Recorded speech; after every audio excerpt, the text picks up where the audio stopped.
Hello mga mga kuya, Juan Pera Tech ito. Nagbabalik after 9 years na walang upload. Gusto kong introduce itong life hack ko. So this is a electrostatic whiteboard ang tawag sa kanya. Electrostatic whiteboard. Ngayon, makikita nyo, ganun siya kalaki. No? 2 meters by 60 centimeters. At bakit siya tinawag na electrostatic? Because very convenient siya. Dumidikit lang siya sa pader nang walang pandikit na kailangan. Walang pako, walang pandikit, dumidikit lang siya. Yan.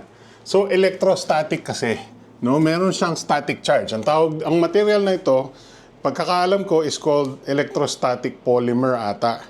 Dumidikit siya sa pader. Semento, kahoy, kung ano mang pader yan, as long as flat surface. Ito, hindi naman perfecto yung pader ko. Ito, ito kahoy. Ito, semento. Nakita nyo, may texture yan. Didikit yan kasi static. So, madali lang, mura lang siya. Hindi katulad ng kasing mahal ng mga totoong whiteboard na meron pang kahoy sa likod. Ito, roll lang siya ng polymer. At nabili ko to 120 pesos, 130 pesos. May link ako sa description para kung gusto nyo ng magdikit sa pader. Obviously, ang ginagawa nito, maraming teacher bumibili nito. Yung dati nilang blackboard, nilalagyan nila ng rolyo ng electrostatic na whiteboard na ganyan. Para mag-shift sila sa whiteboard kasi hinihika yung mga estudyante pati yung teacher dahil dun sa kung blackboard yan gumagamit ng chalk, hindi ba? Hinihika sila kasi pumapasok sa ilong yung mga ng chalk, yung mga pulbo ng chalk. Ito ang aking whiteboard markers. Obviously maraming whiteboard markers na nabibili. Ito i-link ko na rin sa description ko.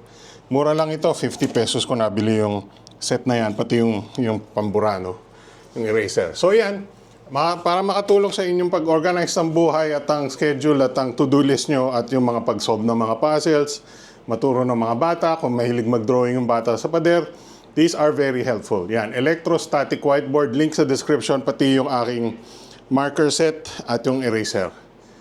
Juan Pera Tech ito. Thanks for watching. Signing out.